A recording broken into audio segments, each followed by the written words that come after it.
I'm Balaji, heading quality at Apollo Hospital, Chennai. This video is about decoding the basics of pre-construction risk assessment.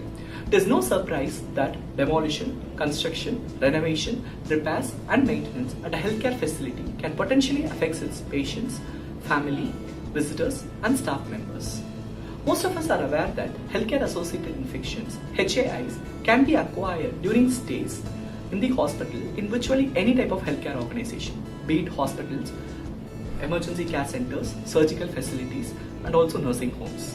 One of the recent studies states that more than 200 patients die each day because of healthcare-associated infections during their hospitalization.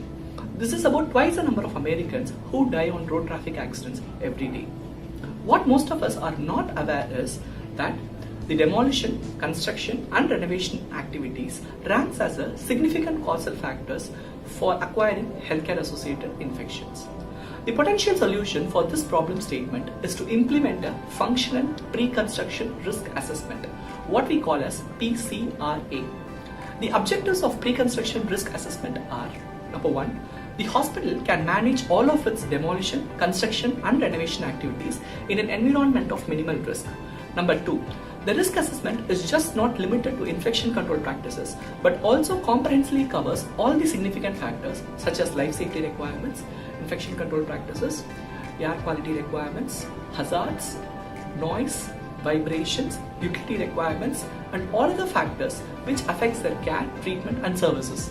Number three, the hospital can take action based on risk assessment to minimize the risk. Healthcare organizations can ensure that policies are in place to manage all of its low risk and high risk construction activities. Staff and contractors need to have a working knowledge on all these established criteria and why protective practices are important for day-to-day life. Because end of the day, they are the ones who convert all these policies into practices. Most of the hospitals follow a multidisciplinary approach for implementing pre-construction risk assessment. The departments that gets involved are engineering, environment and safety, security, housekeeping, quality, infection control, hazmat technician, and the concerned head of the department. They predominantly use a checklist mechanism to complete pre-construction risk assessment. The action items are identified and deliverables are given to the respective departments.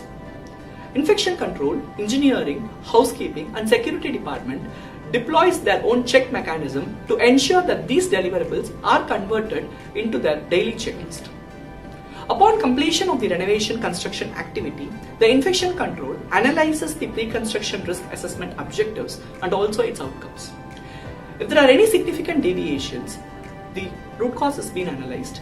At the same time, the consequent management is also initiated, which then gets into the pre-construction risk assessment checklist for the next time, thus making pre-construction risk assessment a tool for continual improvement. With this, I will sign off.